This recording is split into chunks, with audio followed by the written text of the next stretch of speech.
Toyun ləzzəti canlı oxumaqdadır.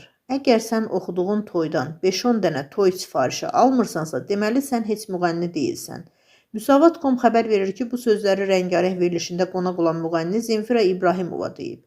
Sənətçi toy şənliklərindən danışıb. Toy bizim milli adət-ənənələrimizin özüdür.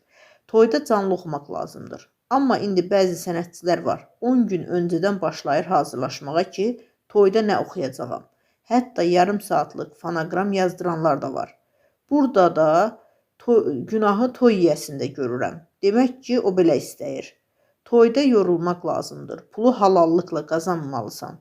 Elə olmasa o pulu heç evimə aparmaram. İndikilər deyir, toy sənət deyil. Vaxt var idi ki, səhər 11-dən gecə 4-ə kimi toy oxuyurdular.